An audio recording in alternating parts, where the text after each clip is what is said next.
I'm stuttering now. My name is Farah Al Qaissieh, and I stutter. Please bear with me. I know nothing about stuttering, the world of stuttering, what it's all about. I grew up with a stutter. That was the first moment of, I'm like, oh, I'm different. The reason why I remember me being different or stuttering at age of 12 is because of that incident. So you set up the first ever Stutter Foundation, if you like, here in the UAE. I kept a promise to someone and I wanted to see through on my promise despite the pain. Is it genetic, by the way? Stuttering is hereditary and it impacts boys 4 times more than girls. And have you gotten over the pain? You are not about stuttering. You're about helping people realize who they are as a people. That must annoy you. Yeah.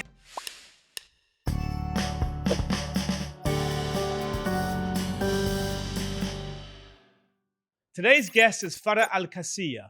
Farah is the founder of the Stutter community in the UAE, the social enterprise that helps individuals affected by stuttering. For over 10 years, Farah's mission is to help people overcome their fears, to help them step into their power, and to help them embrace their true, unique voice. With so many stigmas associated with stuttering and with wide implications beyond just for the individual, we want to uncover the real insights around speech impediments, as well as reveal the human insights that make people like Farah so incredibly extraordinary.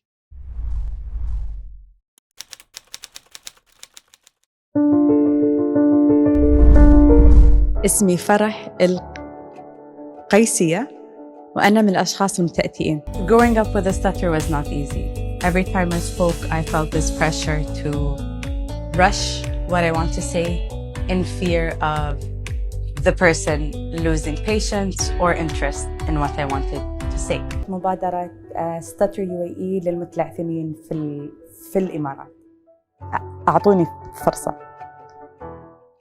She's in the hot seat. Farah, welcome to the show. Thank you for having me. I'm really excited to be here. I am more excited to have you. I've never had someone on the show who I've been looking forward to understanding and exploring a certain topic which I know nothing about, right? Let's do this. I know nothing about stuttering, the world of stuttering, what it's all about. So I'm here to learn. I'm here to get those insights. Wonderful. So tell me a little bit about your story first and foremost, and how you got into doing what you're doing. So I'm Farah.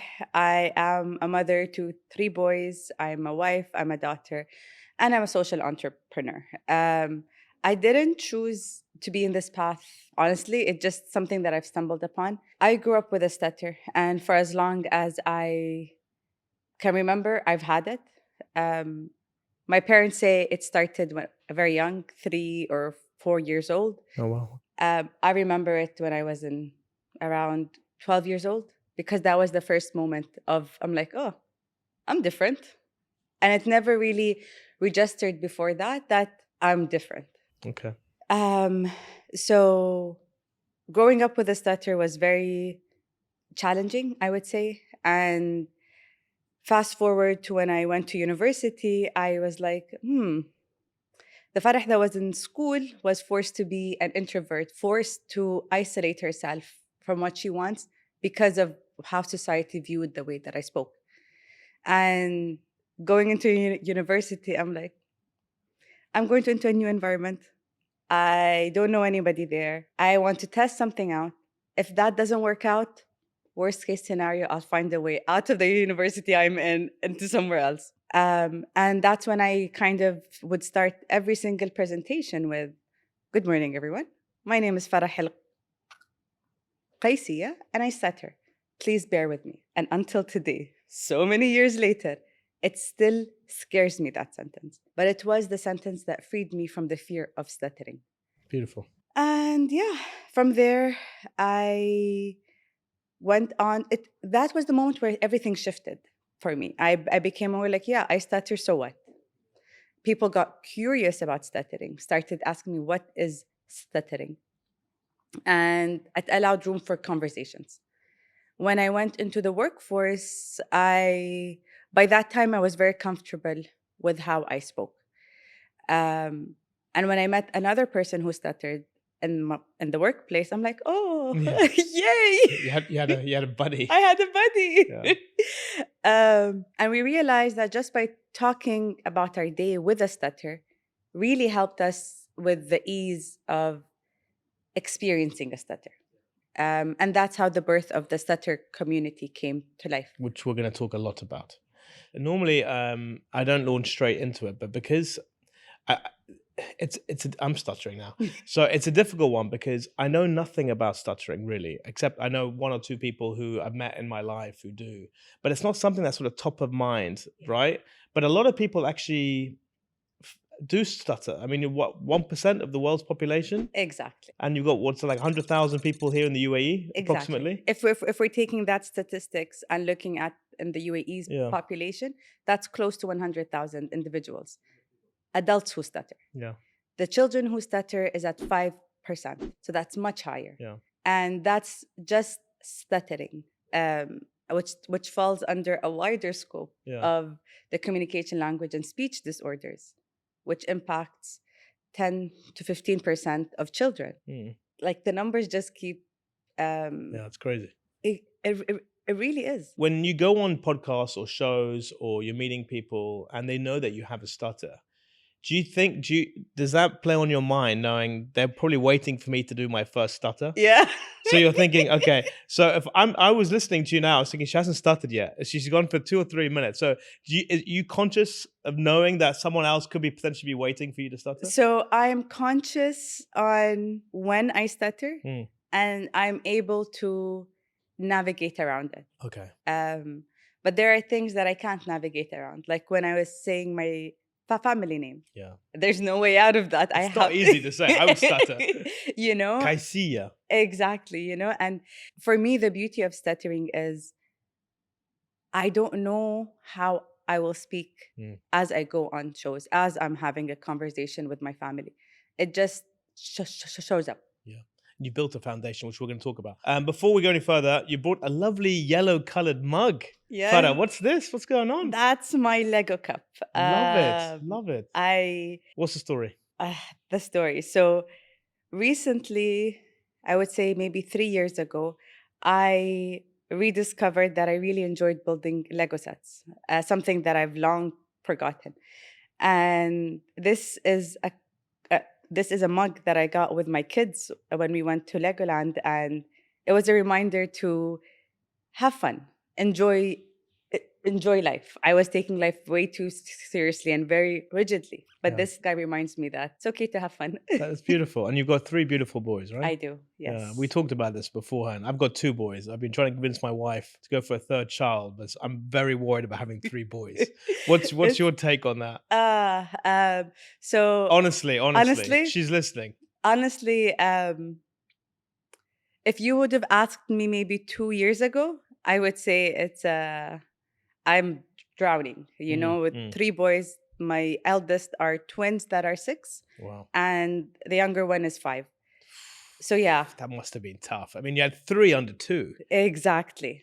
3 under 1, pretty much. So having kids in general kind of shifted my reality completely. I went from being this go-getter workaholic, wanting to kind of go up the career ladder, want to achieve things in life, to really pausing, going, oh, this is different. There's no guidebook, there's no manual. I'm learning on the job, And the moment I reminded myself that I've been a mother for as long as they've been in my life, and we're learning together, kind of put me at ease. So now, today, I love it. Yeah. We're always trying to figure stuff out. Right? Exactly. But you're absolutely right. I love the insight. It's to remember to have fun, because we do take life extremely seriously, especially in the UAE. We work very hard. Yeah. I mean, this is one of the hardest working countries in the world. I don't know what Abu Dhabi's like, but Dubai, man, it's non-stop. How do you feel about me stealing your mug and putting it over your shoulder? I would be honored. Yeah? Absolutely. You're okay with that? Yes. You're not going to fight me too much? No stuttering there? No 100%? I've had a moment with him, and we kind of had a conversation. And so he knows? He knows. Is it a he? Well, yeah. There's another version that's a... That's a she, but okay. What's his? Does he have a name so I can pass on? Not yet. Not no. yet. So maybe it's something we can figure out. We'll figure that out later. Actually, you know what? Why don't we talk? Why don't we do this? Do you have a safe word? Maybe you can name it off the safe word. So My safe word is elephant. Elephants. Okay, I've got an elephant over my shoulder. Yeah. We call him the elephant in the room, so he's over there. He's So I over there. use him to ask the Yeah. tough questions. So your Right. safe word is elephants. Yes, I am fascinated by elephants. Okay. I feel they are animals that are really misunderstood because of how they look. Okay. So they're big animals, They are like they're big. creepy, they're scary, they're like Are they scary? when you see an elephant, you wouldn't. Yeah. The first instinct wouldn't. Oh, I want to pet the elephant. I've Be been, like, oh, I haven't seen many pets as an elephant. I'm not right? gonna lie. Yeah. But they're very sensitive beings. They're Mm, very emotional, mm. and I find that uh, difference very fascinating. So can you identify with the fact that you feel you're very sensitive as a person, that you get mislabeled? Yeah, Is that where it's coming yeah. from? I've for as long as I can remember, I've had this fascination with elephants, and at some point I had to go like, Farah, you like elephants. People around you know you like elephants. Just take it down a notch. Love it. Well, look, elephant is your safe Yeah. word, and no one's ever had that before, so Yay. fantastic. They never forget, so hopefully you'll never forget that safe Exactly. word, and I'll never forget Yeah. it. But I'm not sure we should call him elephant. I Maybe, don't think so. yeah, Yeah. we'll come up with something else. Yeah. So you set up effectively the first ever Stutter Foundation, if you like, here in Mm. the UAE, and a long time ago. Yes. You've been doing this for basically a decade. Exactly. 2015, you started. So we've started the Stutter community back in 2013. 2013, okay. But we've hosted the first International Stuttering Awareness Day in That's the right. region in Yeah. 2015. Yeah, the first ever. So it's basically an awareness day for stuttering. It's never Exactly. been done before. So the 22nd of October is recognized internationally as the International Stuttering Awareness Day So what does that around the mean? world. What happens on that? A lot of events, a lot of gatherings, a lot of promotion about what stuttering is and how to deal with people who stutter and how to create a more accepting environment Mm. for people who stutter. When we first hosted it in 2015, it was something that honestly happened because I kept a promise to someone and I wanted to see through on my promise despite the pain. Um, and yeah, it kind of became a thing for us to host it every year. We bring people who stutter, bring them on stage for them to share their story, their journey, their message.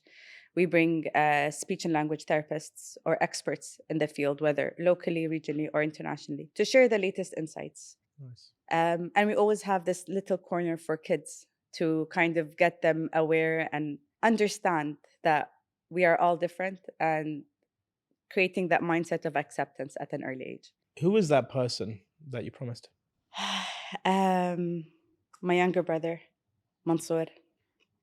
Um, he passed away in 2015, actually. Sorry to hear that. Thank you. It was very difficult, honestly, like any loss, and that sense of like literal loss in the world on what to do after his passing. He also shared a stutter, so both him and I like have a stutter, and a lot of what we do today is truly inspired by what he, or how he was at the time. He was studying in New York, but he was here visiting when he passed. um, he was saying that at one point in my life, I really want to be able to create something similar in New York. And we need to be able to bring the voices of people who stutter to be heard. He passed in August of 2015. And I was like, I sat with my feelings. I kind of felt I needed to do something with it. And that's when in October of 2015, we hosted the first Awareness Day. Amazing. Allah yarhamu. Ameen, ya Rab. So he was your partner in crime as a kid growing up. Yes, very much. In England, we say thick as thieves when two people are sort of Yeah. like coming. They have a lot in common, and they sort of like they plot against everyone else, and they sort of band together. So everything that you've been doing since, how much has that been for him? How much has that been for you? That's a really good question. I think a lot of what keeps me going is because of him. There were so many moments in my life where we're like, I think it's time for me to pause or to take a break or not, like I feel like I've saturated what I wanted to say. But then there's this little voice in my mind that goes like, but I know you have a little bit more inside you, Farah. Keep going. Um, so the momentum of me going is for him, I would say. And for me, honestly, it's the realization that even though I thought I was extremely comfortable in my stutter, I've realized there are so many aspects of my stutter and myself that I'm yet to explore. So it's an ongoing journey of discovery. Yeah. You mentioned to me once that it's easier to speak in a foreign language Mm, than it is in yeah. your domestic language, which is Arabic. Yes. Why is that? Why do people stutter more in their own language? Um, Doesn't seem to make much sense, does it? so this is my own assumption. Like I'm sure there's so many studies that's been done, but from what I've realized from myself and from the people around me, is so stuttering is a neurological disorder. It's the how our brain connects with our body to generate voice or sound. And because I identify as an Arab Emirati, I feel this invisible self-made pressure to speak it fluently. That's pressure you're putting on yourself. It's Exactly. not coming from anywhere else. No. So Okay. this is my own this is how I see the reason of why I would stutter more in Arabic than in English.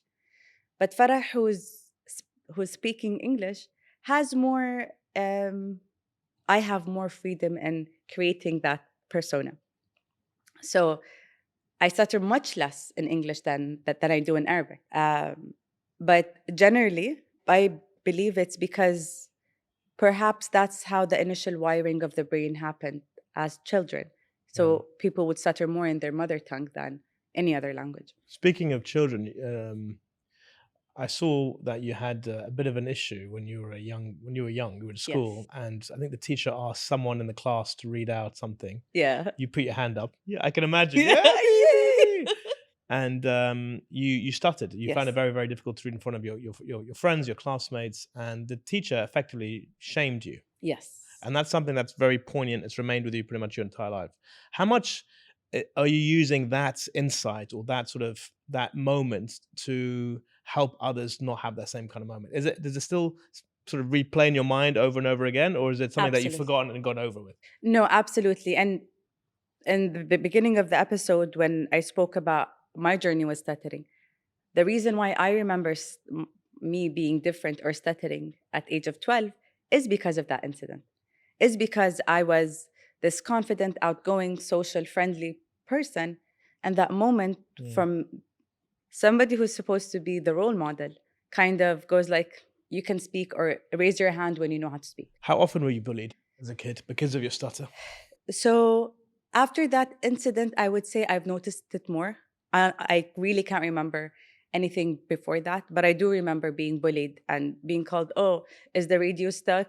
Did you forget your name? There was the teasing from the cousins, the siblings, and all of that. But I always felt supported at home. Were your parents ever frustrated with you? Did you ever feel like they would want you to sort of develop quicker and faster? For the longest time, my parents thought I was shy or nervous, and that's the reason why I would stutter. Until they realized, oh, even when she's calm, she's not speaking that way. But I don't remember them pressuring me to speak faster. Yeah. I do remember them asking me to record myself and then look at the video again, something until today I'm still working on. Like most of my videos, I just recently was able to sit through watching myself on camera. Yeah. You look great on camera. Oh, thank you. And you sound great as well. You sound better than I do. But yeah, my parents really encouraged both myself and my brother to go to a speech therapist. Okay. I was very stubborn. I was so against it. My brother went and he's like, yeah, this guy's, I don't feel that connection with him. But I'm like, how can somebody who's not experiencing what I'm experiencing come and tell me how to deal with it? Yeah. Psychologically, it's just Yeah. you're here, they're over there. It doesn't Exactly. work. But today I know better, and I realized the importance of speech therapy. So what are you doing? So tell me a little bit about the social enterprise that you've created and how you're helping people with a stutter, because you're not a speech therapist. No, I'm It's not. more of a, from what I understand, a community support group, a network, Exactly. a platform where people can get together and try and feel that they're not alone effectively. Is that right? That's exactly it. And going back to how it started with just a catch up with a colleague who stutters, I'm like, oh, just by talking. Yeah. And never in my life did I think it would evolve to what it is today. And that's why for me, it's like, what do I want it to be? I'm in this trial and learning experience where now we offer weekly gatherings, online or in person, for people who stutter to kind of connect, meet, and interact based on the initial start of Mm. the stutter community. And then we also host the Awareness Day every year. And then there's this one-on-one time that I have with individuals who would like a more focused experience. But truthfully, it's just a space where I would like people who stutter to realize that they're not alone. Yeah, you were alone for a long time. Obviously, with your brother, and what happened to him, Yeah. I'm sure that I made it maybe more so. But I'm guessing the people that attend these events that you host, which is, by the way, fantastic. I love it, and this is why I wanted you on the show. I want to explore this because I have no Yeah. idea about this world. Um, it must also be for people who don't have a stutter but have kids who have a Yeah. stutter or whose siblings have a stutter. So do you see a lot of people who can speak without any kind of speech impediment that they also attend? A lot of the people that attend are from that group of people who are family members or friends of a Okay. person who stutters. And it's their way of either showing support to their family member or friend, Yeah. or they're Nice. just really curious about how can they be a better person to those who are different. And a lot of people are not aware of the challenges people who stutter experience, and that's understandable. Like what? Give me, what's the most typical challenge you would face? Something as simple as introducing yourself or Just your ordering name. coffee. Just saying your Yeah. name. Or like ordering something from a cafe or a restaurant. Is it easier when you see someone's face to talk to them, or is that more difficult? It depends. Okay. But I would say the majority of people would rather avoid, for example, phone calls Okay. than have, like, they would rather have a face to face than a phone call. Okay. Because in the phone call, I can't get a sense of how you're feeling. Can I ask a question which you might use the word elephant for, your safe word? Let's do it. So when you met your husband Mhm. for the first time, you know when some girls and guys, when they meet their partners, Yeah. they get nervous. Yeah. It's like, did you stutter more when you first met your husband? I probably did, definitely. And so I would say my journey is slightly different than the usual, only because I was out about my stutter as compared to others, you know? But yeah, I remember there were moments, whether it's my husband's, my colleague, my like the extended family, and I would be mid-sentence and like I'm stuttering and they would finish it. And I'm like, Yeah, that must annoy you. yeah. Yeah. It pisses. You can say it. It's okay. It's okay. You can be yourself. Yeah. You're in my house. You can be Yeah. yourself. Ahlan wa sahlan. Last question that I will ask before we get, because I do want to get into this. So for you, it's about you try and celebrate people's unique voices, right? And every stutter is unique. No one speaks the same, and I absolutely love that. And look, I do public speaking training, so I try and I use the phrase "unlock the power of your voice" as well, which is everyone has their own voice, but it's their authentic voice. So I try and teach people when they present, when they speak, when they have a conversation, always speak from the heart, because that's all that matters, and that's how you differentiate yourself. So when you're working with people, and without it sounding too Yeah. cliche, how rewarding is it for you when you start to see someone really come out of their shell and discover their voice for the first time? Because I personally love it. It's a wonderful feeling, honestly. And it's that reminder of why I'm doing what I'm doing. And like when we spoke off camera, like on the phone, and um for the longest time, it's something that I truly wanted to do from the heart. You know, like I didn't want any transactional interaction. But then I realized the watching them go from where they started to realizing that they have that potential to be the person they want to be is so rewarding. And most of the times, it's not something I would see immediately. It would be a message that I receive or a call that I received Yeah. 3, 6, 9 months How down the line. nice is that when you It's get that? wonderful. And it comes out of the blue. You're not expecting it. And they're like, it's such a lovely It feeling. really is. And for me, that's my reassurance that I'm doing what I'm supposed to be doing. Yeah. You kind of found your sweet spot. Yeah. Hi, everyone. I really hope you're enjoying the episode so far. Thank you so much for watching and listening. Throughout my career, I've met a lot of people that have anxiety when it comes to public speaking. If you're someone that has that anxiety or nervousness and has always wanted to be more confident in public speaking, but you're also not sure where to go or how to start, the good news is I might be able to help. I have 20 years experience working in corporate communication. I'm a former regional CEO and I've helped to win over 80 different clients through new business pitches. With so many online trainings based on theory, I wanted to share what's helped me in the business world. I've launched my own training program called Master Pitch. This 7-module course covers everything you need to know, whether it's learning how to really understand the audience, how to deliver real impact, or how to effectively storytell. I've got it covered. With practical tips and real examples, you can immediately start turning that anxiety into confidence. Also, in a world of AI, there's never been a more important time to invest in your personal brand and in developing your public speaking. For more information, go to lucaallam.com or drop me an email at info@lucaallam.com. Right, let's get back to the episode. Right, take charge of the show. Farah, are you ready? 8 questions. We want to get through all of them. Try not to sit on the fence.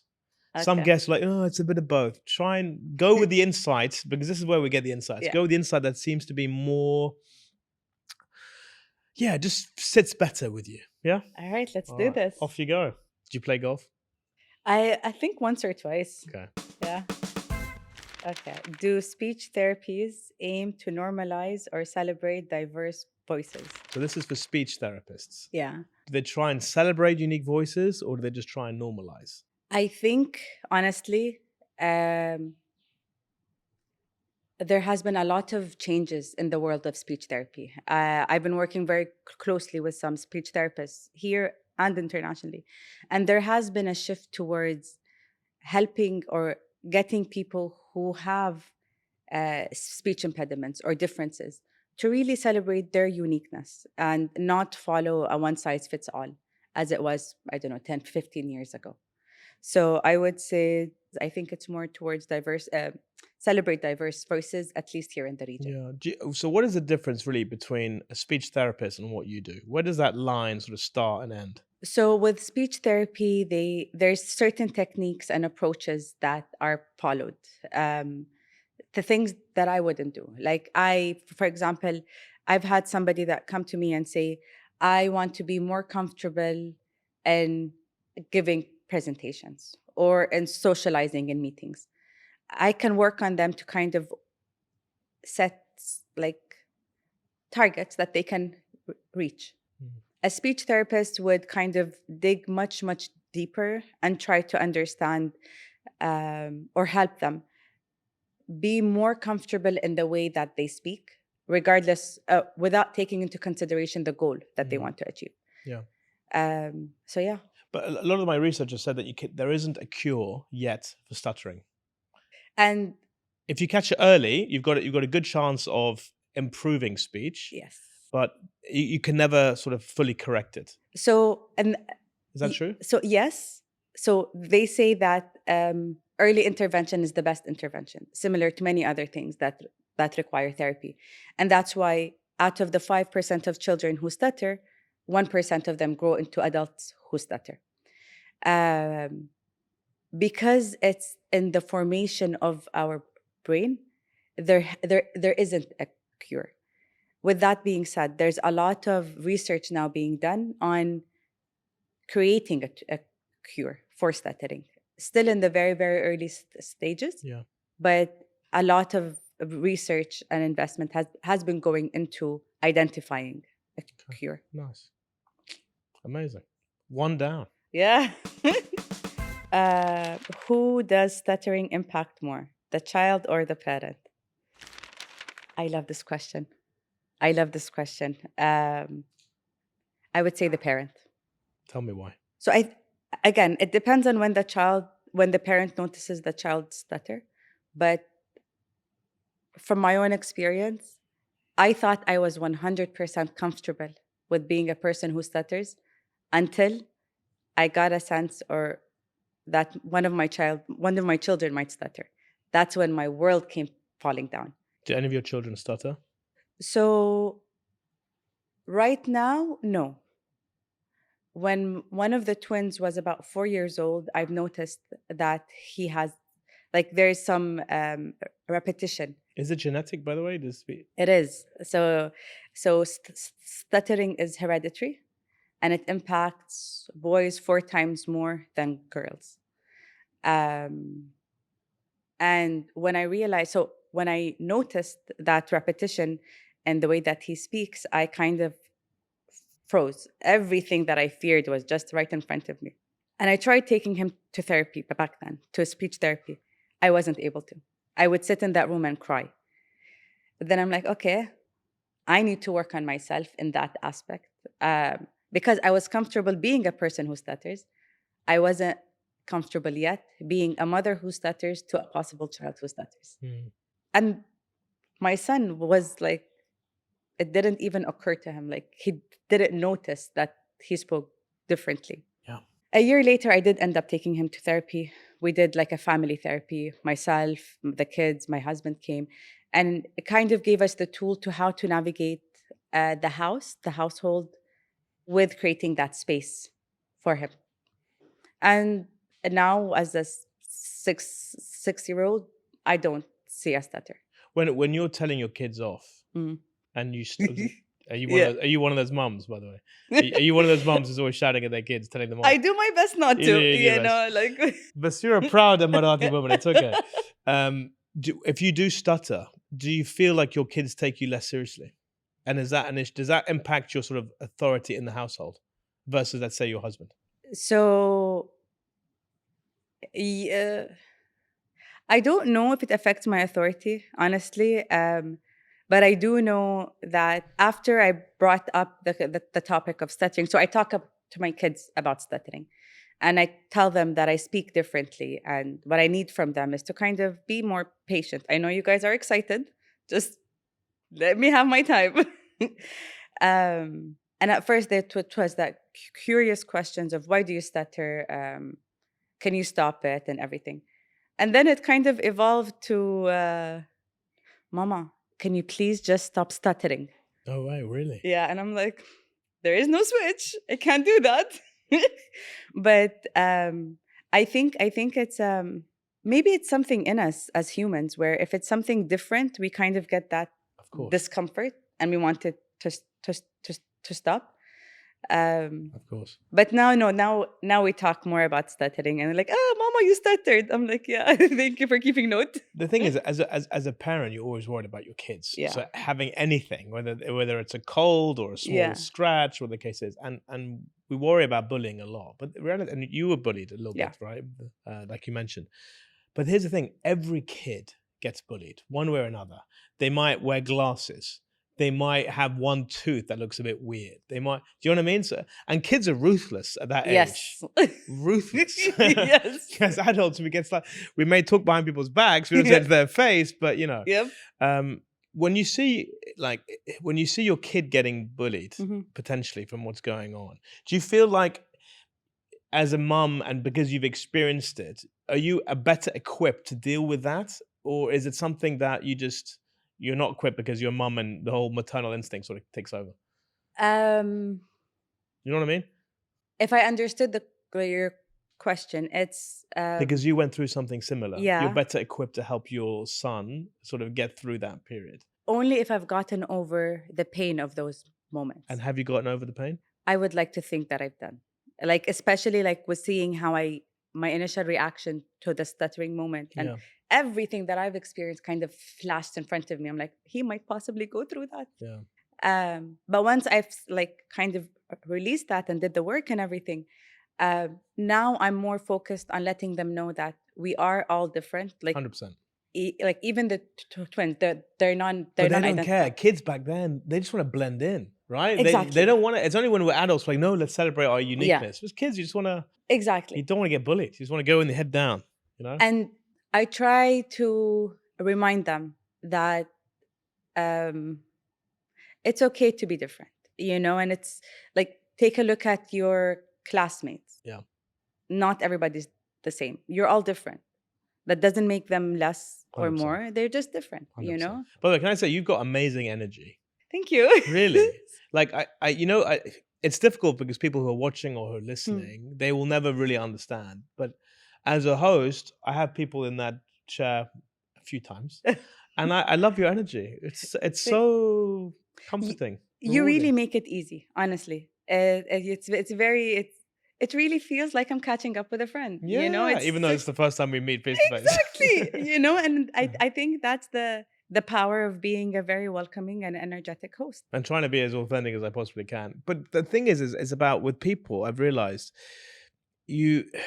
when we get to a certain age, we realize that, okay, if we keep trying to be like everybody else, we're just making ourselves more miserable. So what I loved about your story is you're basically trying to help other people really unleash their inner authentic voice, but you're doing it just through speech. But your message is much deeper than just speech. It is. It's deeper. It's not. You are not about stuttering. You're about helping people realize who they are as a people. That's how I see it, anyway. Thank you, and that's a very important reminder for me. And what I try to do, at least now, I'm starting to kind of get back at it, is looking at stuttering as an aspect of a person and not the whole person. 100%. It's just Yeah. Should we do another ball, Yes, my dear? yes. Let's do it. Let's crack on. All right. What is the biggest misconception about people that stutter?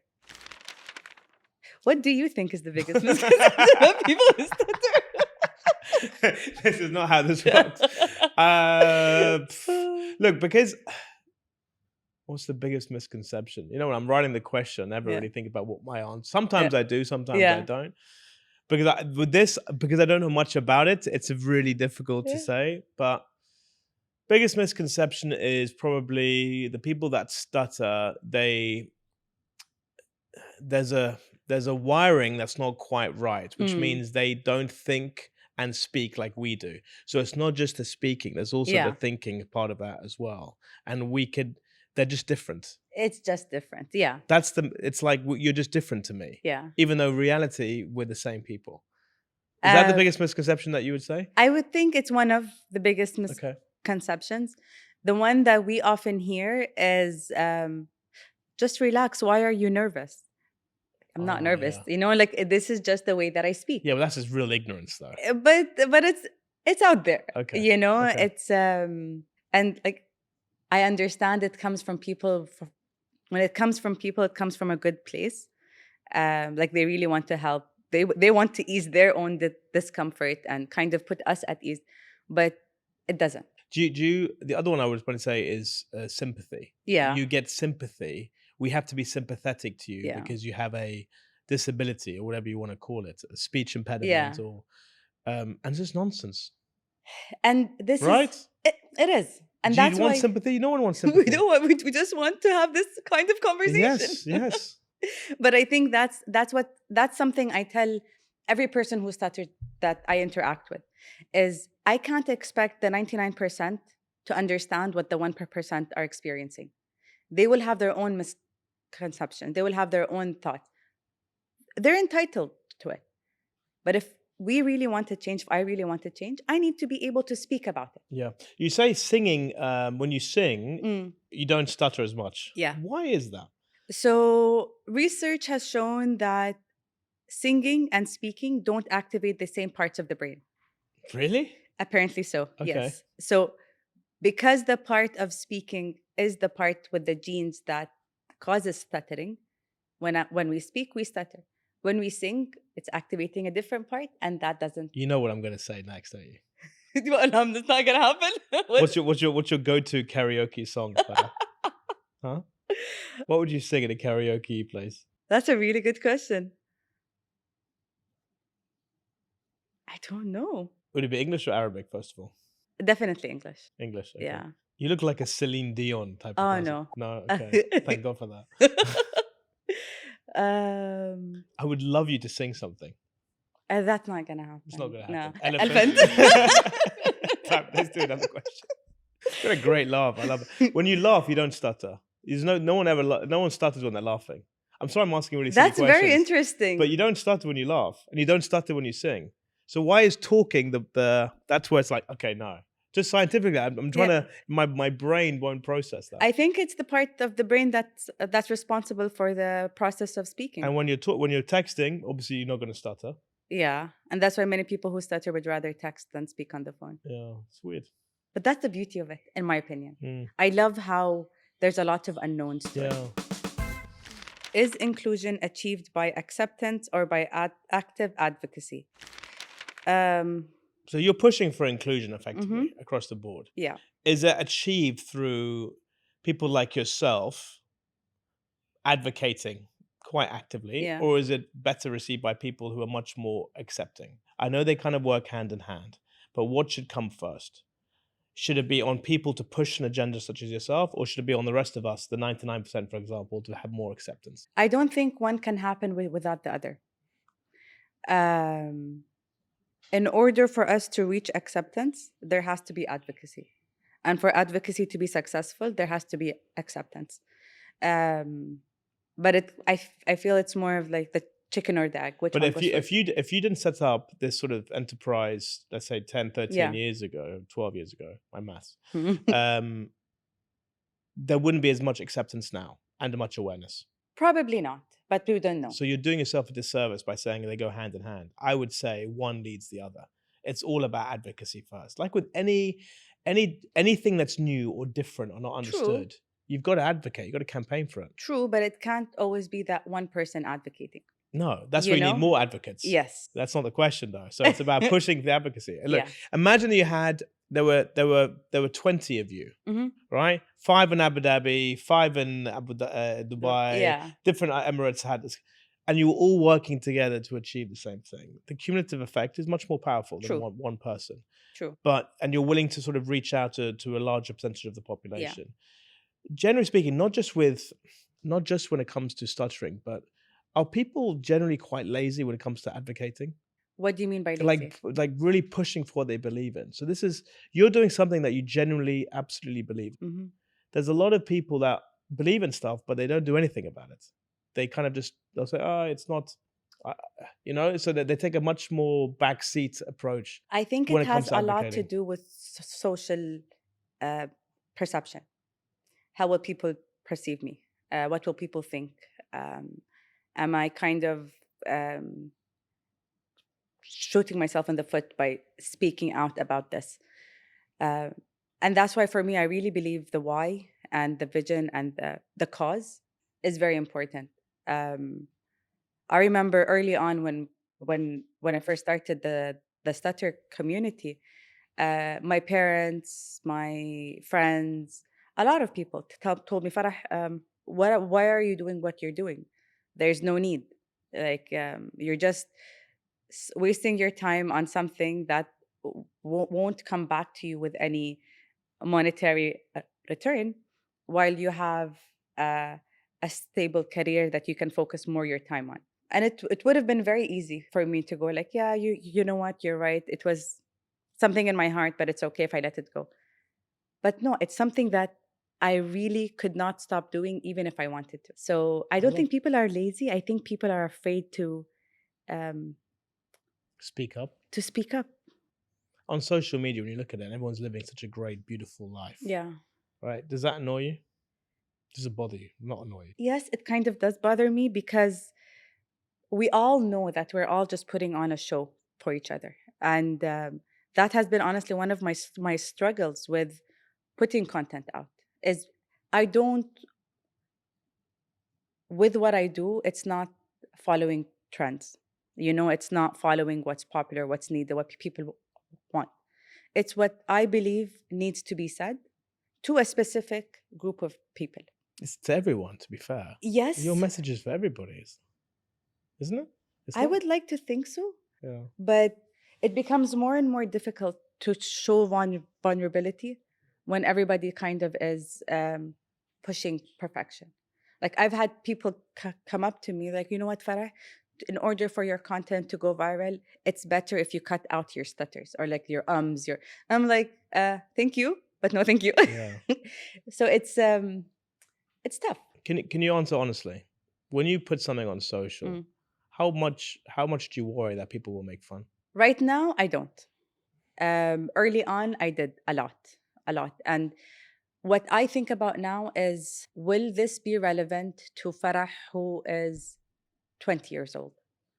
Will my kids, if once they are like old enough to go onto social media or internet and all of that, will they feel it's useful? Am I leaving something for them to look back to and accept? Or am I just doing something for the likes? But I do get comments. Like I do get comments like Everyone gets comments. and it's a reflection of them. That's what I keep reminding myself. It's a reflection of them. And I am confident and comfortable with what I'm putting out, that if people want to comment, let them. Is there a finish line for people like yourself when you're sort of actively trying to push, awareness and bring people together? Is there ever an end to this? Is this something that's going to carry on going? I hope I can. I hope it's something that I can carry on for as long as possible. I know there has been moments of pivoting. So for the longest time, it's like, okay, I want to create a community for people who stutter. And that was it. But then I realized from the community, they wanted more. Yeah.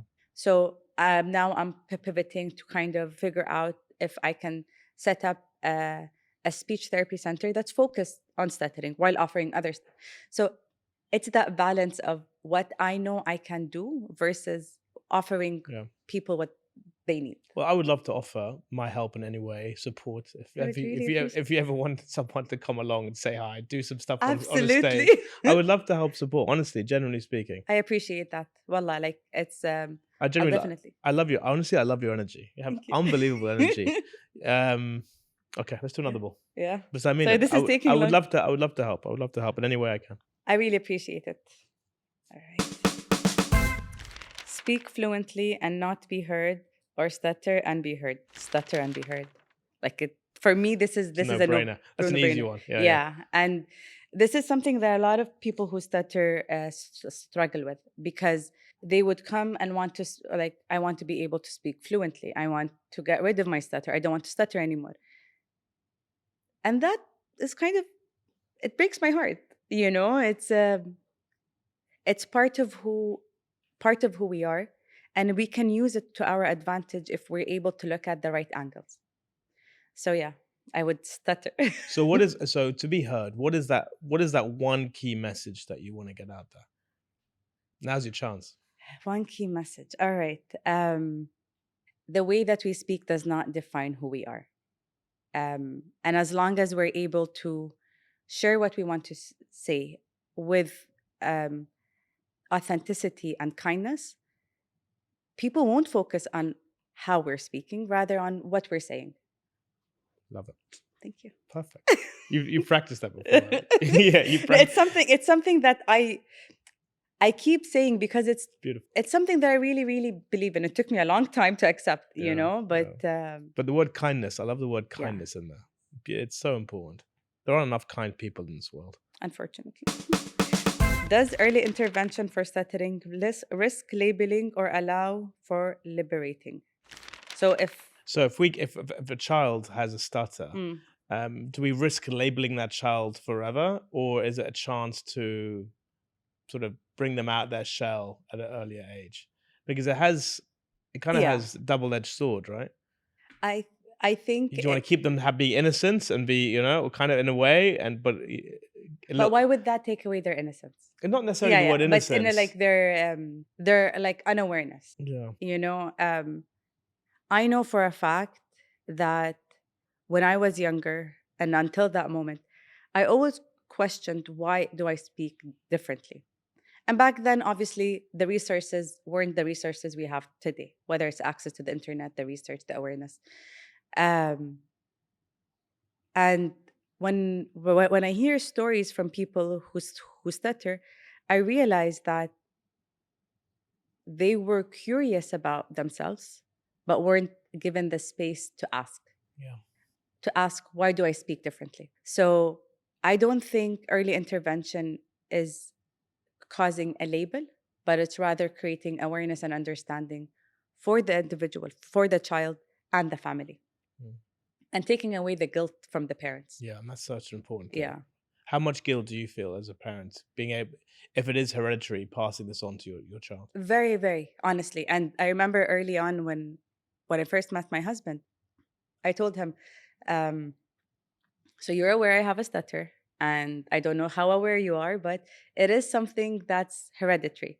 So once we have kids, they might have a stutter. And if they are boys, they have a higher chance of having a stutter." But he was very accepting. He was very understanding. But it's I think it's that being honest with ourselves. It kind of it helps. From because you're a minority, right, Yeah. in terms of in the society. If you had a sort of a figure, a celebrity-like Mm. figure who had a stutter, would that help in a way raise more awareness for it? Because I was trying to think of all the famous actors, Mm. actresses, influencers. I don't know any of them who have a stutter. So can you actually ever achieve fame, worldwide status with a stutter? I'm sure you Yeah. can, but no one. I can't think of anyone that has. And if there was one, would that actually help improve general awareness? So yes and no. There are celebrities that are like open about growing up with a stutter, Oh and yeah. yeah. So Mr. Bean. Okay. Um, uh, Rowan Atkinson. yes, thank you. He has. Okay. Did he? I didn't And know that.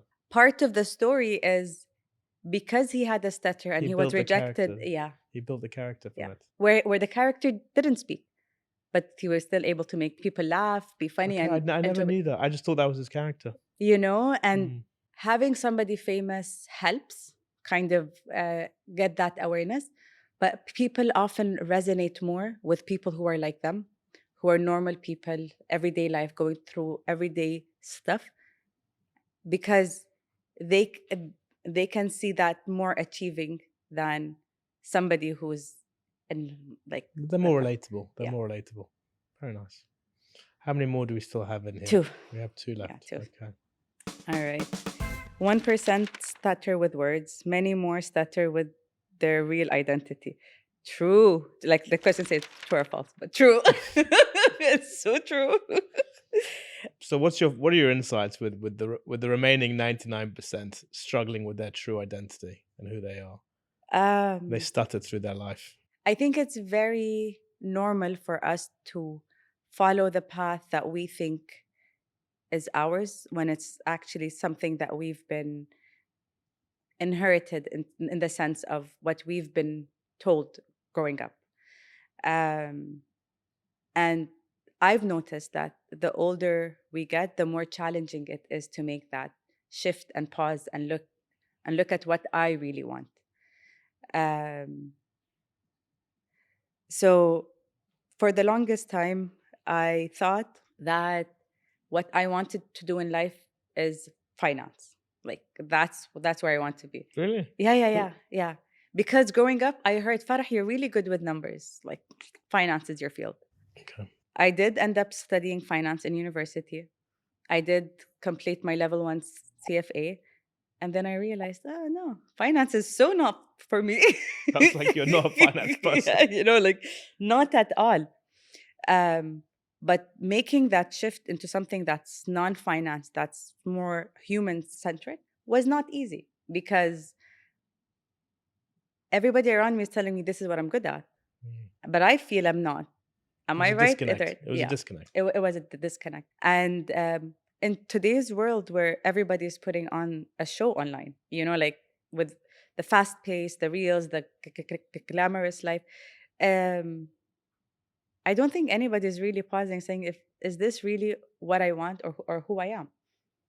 So to the 99%, I hope I hope you find yourselves. Yeah. So how can so you found yourself doing what you're doing Yeah. because it's that sort of sweet spot where it's something that you generally passionately believe in, advocate for. Mm. You have also a story, a tragic story, but also a very optimistic story at the same Yeah. time, especially with your boys. So everything seems to sort of be working in the same direction for you. Yeah. A lot of people go through their life and they're kind of on autopilot. They're a bit lost. They feel that disconnection. They don't know what to do. They may buy a new car. They may change their partner. Yeah. That's why divorce seems to be up these days. What is the message for you for the others who are trying to find their own authentic voice? Because you focus on the 1%, but for everybody else, I what like advice, that question. what would work? What's helped you that would also help other people? Slowing down and really doing like using finance terms now, like an audit of your life and where have you been and where you want to go. Honestly, I realized that just because I'm good at something, it doesn't mean I enjoy it. Uh, Even if it's fun, even if the environment is helping. But it's just not, it doesn't keep you curious. I think that's what it is. Thing is, when you're slow, I love the insight. Slowing down just to sort of take Yeah, stock, look around, look at yourself, yeah, ask the right questions to yourself, and try and do something about it. Where, especially in Dubai, I'm not sure what it's like in Abu Dhabi, but it's a rat race yeah. here. It's non-stop. I mean, I've worked in London. I've worked for a bit of time in New York. Dubai is it's another It's level. yeah, It's another level, and we are constantly obsessed with here and the now, and we don't slow down. no. And the message we're showing our kids is not to slow down, but to do more things. And we pack their lives with activities. Yeah. Do this, do this, do this, do this. And I don't know. I feel like at some point there's going to be a natural stopping, or people will just start to realize, because I've done it myself. Yeah. I got to my 40s. I was like, I don't know who I am anymore. And I haven't taken a breath since I was at 19, 20, going to university, Wow. because school, university, Yeah, job, yeah. married, it's like one thing after another that you're supposed to do. And you never just take a moment like, hold on a second, let me audit myself. Let me Yeah. audit how I'm doing or what I'm up to. And am I actually doing the right thing? And this is something that I may have done it for the last 40 years, 30 years. Do I want to continue doing that for another 30 or 40? Exactly. And that's where the why for me was very, very important. Yeah. Why am I doing this? Am I doing it for me or am I doing it to please the audience, So And once I ask myself that question enough, I get a sense of what it is that I really want and when am I doing a performance. but it's easy to say, but people don't. They'll still know that they're not happy inside. They'll still feel like they are not doing the right thing or what they want to do. They kind of know it, but they Yeah, will never do anything about it. The be- very few that do, because it's been working for them so far. mm, Like even if you look back at the days where you were working a lot or like on the rat race and all of that, you knew it didn't sit well. But there was this voice that would say, I can't get off now. I have to keep going. the treadmill, Yeah, just keep, and keep actually gets faster. exactly. Yeah, Until you go like, you know what? I'm done. Dr. Saliha in season 3 Hmm. talked about second adulthood, where some people call it midlife crisis. Yeah. They start doing different things because they have that disconnect. But it's people who typically from 33 to, let's say, to mid 40s, they start to try and change different things to find that Yeah. sort of happiness, because they've got weak ego strength. But until you sort of fix your sort of insides through Yeah. therapy, whatever the case is, you'll always have that. So I've realized, and I've said this on a few different episodes, the best thing I ever did was to start asking questions, to be curious about who I am and what I'm all about. And it just helped me immensely. And you just feel so much more secure as a person. True. And I see that in your energy, where I feel like it's complete. You have a complete aura. Thank you. That's Thank how you. it comes across. The reality may be It's different, but that's how it comes across to me. it's definitely took me a lot of work to get to this state that I'm in. Um, I was like the ultimate people pleaser. I wanted to make sure that everybody around me is like good, they're sad. But when I kind of took a break, I'm like, okay, am I being kind to myself? Am I pleasing myself? Am I doing what Farah wants? Yeah. That's when I go like, oh, I haven't been, and kind of did that did that work. It's like a Lego cup. Everyone drinks out of your Lego cup, but you don't. Exactly. See how I They've got it got back? I brought it back to the they're mug. building blocks. I like that. But parenthood, honestly, will at least for me, brought up so many things on how to view life differently. Yeah. Because I I was agree. able to slow down. I agree. It's a great insight. Last one. Last one. All right. Does the stigma of stutterers stem from ignorance or fear of difference? The stigma of stuttering. So is it, explain the question a bit more, please. So it's people, when someone is stuttering, we feel they're different to us. Yeah. Does that come from a place? It's a stigma. You're Yeah. not, me Yeah, and yeah. you were not on the same page. You're different to me. Mm. Does that come from a place of ignorance or feeling Fear. or fear of difference? I think Yeah. that's what I was asking. Fear of difference. Is it I don't ignorance or think it's difference? ignorance. It's not. So I it's don't fear think. of difference. I think so. And I agree with you. like I see it with my kids when they ask me to stop stuttering. It's not that they're ignorant about it. They just, it's uncomfortable. Yeah. So it's more about how it's a reflection on them Yeah, and how they feel. absolutely. Yeah. Absolutely. And you'd notice it in the way people are reacting.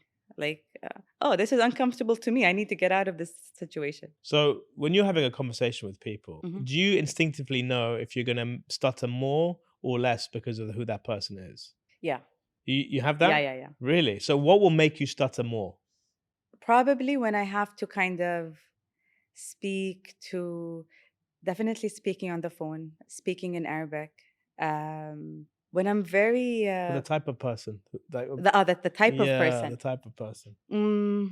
Somebody who's aggressive. So that makes you feel a little bit sort of fight or Uneasy. flight, Yeah. uneasy. That will make you, okay. Exactly. Okay. And what's the opposite? So making someone who makes you feel More at ease, like more at the ease. conversation that we're just having now, Okay. you know, it's Okay, so if you want to have a conversation with Farah, do not be aggressive with her. Please. it's not gonna end well for either side. I usually end the show with a blank ball. It's an insight that you would love to share, or a question that you would like to ask. So the power is yours. Thank you very much.